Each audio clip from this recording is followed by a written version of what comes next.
Hello नमस्कार दोस्तों, मैं रोशनी और आप देख रहे हैं रोशनी अपडेट। जैसे कि सबने अपनी जो आंसर की है वो चेक कर ली होगी यूपी होमगार्ड की, और उसमें मुझे बताइएगा कि आपका फाइनल से मतलब जो आपने पहले चेक की थी और उससे नंबर आपके बढ़े हैं या घटे हैं। ठीक है, तो इसमें इस हिसाब से क्या होगा कि डिस्ट्रिक्ट वाइज थोड़ा सा बताना ईजी रहेगा कट ऑफ को लेकर के। ठीक है, वैसे तो कट ऑफ पे ज़्यादा मत जाइए क्योंकि बहुत सारी चैनल्स में वीडियो आप देख रहे होंगे। ठीक है, लगभग लमसम जो है अगर हम एक मोटा मोटी बात करें तो 40-50 के आसपास आपके नंबर हैं, तो ईजिली आप बिल्कुल मतलब सेफ माने जाएंगे। बाकी क्या है, डिस्ट्रिक्ट वाइज ही कट ऑफ इसमें लगनी है। और डिस्ट्रिक्ट वाइज में क्या होता है कि बताना बहुत ज़्यादा मुश्किल है क्योंकि कुछ डिस्ट्रिक्ट्स ऐसे हैं जहाँ पर बहुत ज़्यादा वैकेंसीज है और कुछ डिस्ट्रिक्ट्स ऐसे हैं जहाँ पे बहुत कम वैकेंसीज हैं। तो इसीलिए अपने आप में बहुत ज़्यादा टफ चीज़ हो जाती है। स्टूडेंट्स का करेक्ट डाटा नहीं है, ठीक है, और मतलब मिलना बहुत मुश्किल है। जो बता रहा है क्या पता वो भी एकदम एग्जैक्ट है या नहीं है। ठीक है, दूसरी ये चीज़ है कि अगर जैसे आप अगर मेरी वीडियो देख रहे हैं, ठीक है, तो मेरी वीडियो पे क्या करिए आप, जैसे कोई भी है तो अपना, मेरे पास बहुत सारे कमेंट है लेकिन मेरे को पता ही नहीं है कि एग्जैक्ट ये किस कैटेगरी से आ रहा है। तो सबसे पहले अपनी कैटेगरी, ठीक है, आप मेल हैं फीमेल हैं वो, और आप क्या करिए कि जैसे इसमें आपका जो डिस्ट्रिक्ट नेम है वो डाल दीजिए आप। तो इससे क्या होगा, मैं आपको थोड़ा सा अंदाज़ा बता सकती हूँ नेक्स्ट वीडियो के अंदर कि हाँ ये एग्जैक्ट कट ऑफ मतलब किसके लमसम बैठ पा रही है। ठीक है, अदरवाइज इसका कोई और तरीका नहीं है। इतने बड़े जो बड़े बड़े चैनल्स हैं, RW हो गए, एग्जाम्पल हो गए, यहाँ पे बच्चों के डाटा 1 लाख डाटा प्लस मिला है। ठीक है, तो वो लोग बता रहे हैं अपना जैसा भी है अप्रोक्स, वो भी डाटा के आधार पे ही चीज़ें बनाते हैं। ठीक है, जैसे हमने बहुत सारे डिस्ट्रिक्ट्स ऐसे हैं जहाँ पे वैकेंसीज बहुत ज़्यादा कम है, जैसे भदोही हो गया, गाजियाबाद हो गया, महोबा हो गया, ललितपुर हो गया। ठीक है, भदोही में क्या है, यहाँ पे 43 वैकेंसीज में ओनली 43, और गाजियाबाद में 102। कितना बड़ा यहाँ पे आपने देखा होगा कि सबसे ज़्यादा जनघनत्व है जहाँ पे। ठीक है, और डेंसिटी सबसे ज़्यादा है, पॉपुलेशन डेंसिटी सबसे ज़्यादा है गाजियाबाद के अंदर, और 102 वैकेंसीज है। तो मतलब जो छात्रों ने पेपर दिया होगा वो भी ज़्यादा होगा। तो अपने आप ही यहाँ पे जो कट ऑफ है वो अपने आप ही अपने आप में हाई जाने के पूरी पूरी संभावनाएं हैं। ठीक है, अब महोबा में देख लीजिए 111 वैकेंसीज है, ललितपुर में 188 है। ठीक है, तो इस टाइप के जो जितने भी डिस्ट्रिक्ट्स हैं यहाँ पे 55 प्लस ही आप मानिए। ठीक है, और क्योंकि इसमें बहुत ज़्यादा कम है, मैं इसलिए क्यों बता रही हूँ क्योंकि बहुत ज़्यादा कम है। अगर आप यहाँ से हैं भी, अगर आप चाहते हैं कि, तो अभी क्या करिए, अपना जो अपकमिंग एग्जाम है यूपी पुलिस वगैरह उस पर ही फोकस कीजिए। बाकी रनिंग के लिए भी बहुत टाइम है, रनिंग के चक्कर में ना पड़िए।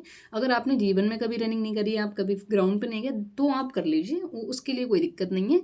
अगर आप पहले कर चुके हैं, आप इजीली मैनेज कर लेते हैं, 1 महीने के अंदर आपकी अच्छी प्रैक्टिस हो जाती है रनिंग के अंदर, तो फिर आप क्या करिए, अभी एग्जाम में लग जाइए, उस पर फोकस कीजिए। बाकी अब रनिंग बाद में करिएगा जब ये कांस्टेबल का हो जाए। ठीक है, तो ये चीज़ें हैं जो मुझे आपको बतानी थी। बाकी आपने सबने अपनी आंसर की चेक कर ली होगी। इसकी लास्ट डेट जो है वो 10 मई है। ठीक है, 10 मई तक आपको यहाँ पे अपनी आंसर की चेक करनी है, और जो भी आपके ऑब्जेक्शन है वो भी यहाँ पे लगाने हैं। अगर आपको लग रहा है कि मेरे इस वाले क्वेश्चन का आंसर ये होना चाहिए, तो आप क्या करिए, वहीं पर आपको ऑप्शन मिल रहा है, आप जब लॉग इन कर रहे होंगे आपकी पूरी आंसर की दिखा रहा है, तो वहीं पे आप उसको ऑब्जेक्शन कर दीजिए। 10 तारीख तक का ही यहाँ पे केवल समय है। ठीक है, और अगर मान लीजिए आपके आंसर की लॉगिन नहीं हो पा रही है किसी भी रीज़न की वजह से, तो फिर आप क्या करिए, एक हेल्पलाइन नंबर दिया हुआ है भर्ती बोर्ड ने, वहाँ पर पे जा करके नोटिफिकेशन के अंदर होगा। ठीक है, वहाँ पर जा करके आप कांटेक्ट कर लीजिए, अपना मेल और रजिस्ट्रेशन नंबर वगैरह पे भेज दीजिए। ठीक है, तो वो लोग क्या कर रहे हैं, उनसे कांटेक्ट आपको कर लेंगे, या आपका रेजोल्यूशन आपको मिल जाएगा बाय मेल।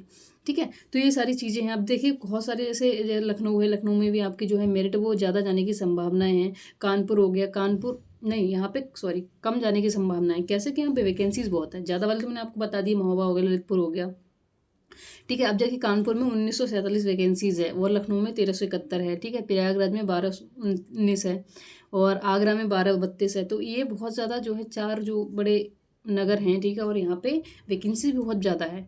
तो देखते हैं इसकी किस तरीके से कट ऑफ जानी है, हालांकि कम ही रहनी है क्योंकि वैकेंसी ज़्यादा है, नंबर ऑफ कैंडिडेट्स यहाँ पे आपको जो है वो ज़्यादा लिए जाएंगे। तो ये चीज़ है यहाँ पे। और बाकी सेफ स्कोर आपका वही है, मैंने जो बताया था कि जितनी फीमेल्स हैं 30 प्लस आपके अगर हैं, तो आप किसी भी डिस्ट्रिक्ट से बिलोंग करते हैं, आप रिस्क मत लीजिएगा, आप अपनी रनिंग पे फोकस कीजिएगा जब भी करें। और 40 प्लस जितने भी मेल्स हैं वो अपनी रनिंग पे फोकस करें, किसी भी डिस्ट्रिक्ट से हो सकते हैं। ठीक है, मैं ये अभी देखिए ये आंसर की आई है, इसके बाद जो है नंबर घटे हैं बच्चों के, और 2-3 नंबर का यहाँ पे बिल्कुल फ़र्क आ गया है।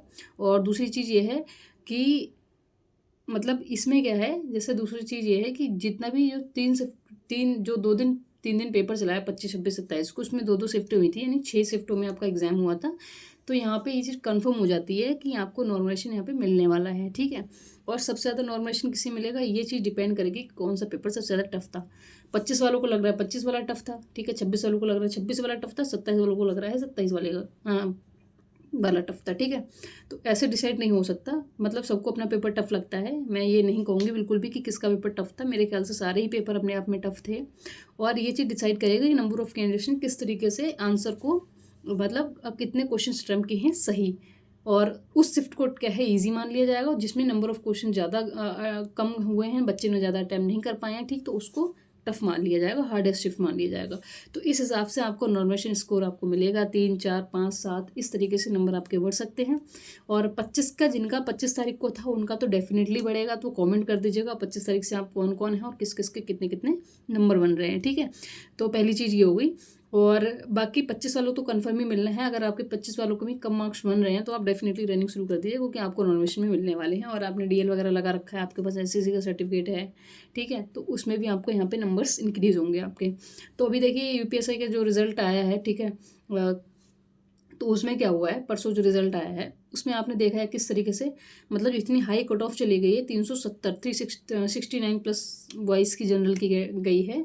तो आप सोचिए फाइनल और बढ़ने वाली है 8-10 नंबर, क्योंकि 12,000 बच्चों का यहाँ पे सिलेक्शन हुआ है, और मतलब 3 गुना बुलाए हैं, और यहाँ पे केवल 4,000 समथिंग आने हैं आपके, तो अपने आप ही बाहर होने हैं। तो उनका भी आपके अच्छी खासी 8 से 10 नंबर यहाँ पे आपकी कट ऑफ फाइनल वाली बढ़ने वाली है, ठीक है। तो ये चीज़ है। बाकी ऐसा हुआ क्यों होता है, क्योंकि देखिए वहाँ भी आपका नॉर्मलाइजेशन हुआ है, और इतना इतना नॉर्मलाइजेशन हुआ है कि 30-30 नंबर तक बढ़े हैं बच्चों के, ठीक है। अभी 132 नंबर वाले बच्चों का यहाँ पे सिलेक्शन हुआ है। और क्योंकि नॉर्मलाइजेशन का खेल होता है सारा, जो पहली शिफ्ट में पड़ गया तो उसके तो बढ़ने ही बढ़ने हैं, सेकंड शिफ्ट में सेकंड शिफ्ट फर्स्ट शिफ्ट पड़ गया तो उसका तो शिफ्ट वाइज होता है, वो तो कोई नहीं बता सकता कि किसका कितना जाएगा। तो नॉर्मलाइजेशन का बहुत गंदा और खेल है ये, मतलब किस्मत पे खेलता है ये पूरा, कि आप किस शिफ्ट में बैठे हो। और मतलब वहाँ लक ही आपका, मेरे ख्याल से वो ज़्यादा काम कर जाता है, कि बहुत सारे ऐसे बच्चे इनका बहुत ज़्यादा नंबर थे और उनका नहीं हो पाया, क्या पता उसका कम हुआ हो। और बहुत सारे बच्चे ऐसे होते हैं जिनका नंबर भी कम था और उनका हो गया है। तो यहाँ पे हम क्या ही इससे डिसाइड कर सकते हैं, मुझे नहीं समझ में आता ये चीज़, ठीक है। बाकी आप बताइएगा आपका कितना स्कोर है डिस्ट्रिक्ट वाइज, अगर डिस्ट्रिक्ट वाइज हो पा रहा है। जैसे मैं बरेली से हूँ, बरेली में 700 वैकेंसी समथिंग है। तो यहाँ से आप जितने जितने कैंडिडेट्स हैं और किस किस कैटेगरी से हैं, मेल फीमेल, अपना लिख करके बता दीजिएगा। अगर आप मेरी डिस्ट्रिक्ट से बिलोंग करते हैं तो जितने भी डिस्ट्रिक्ट हैं आपको, जो जिनके पास वीडियो पहुँच रहा है, प्लीज़ इसको बता दीजिएगा, फिर इसको फाइनल बता करके हम इसको, ठीक है, एक आइडिया लगा सकते हैं। बाकी आपको किसी भी प्रकार की समस्या हो रही है कांस्टेबल के एग्जाम में तैयारी करने में, कि कंटेंट नहीं मिल पा रहा है, तो आप मुझे बता दीजिएगा कमेंट सेक्शन के अंदर, उस पर सेपरेट वीडियो आ जाएगी। और अब ज़्यादा टाइम तो है नहीं, ठीक है, अपनी प्रैक्टिस पर ज़्यादा फोकस कीजिए। बाकी मिलते हैं नेक्स्ट वीडियो में। आपको बाकी कोई राय चाहिए, कुछ चाहिए तो मेरे को बता दीजिएगा, ठीक है। मिलते हैं नेक्स्ट वीडियो, जय हिंद, बाय बाय।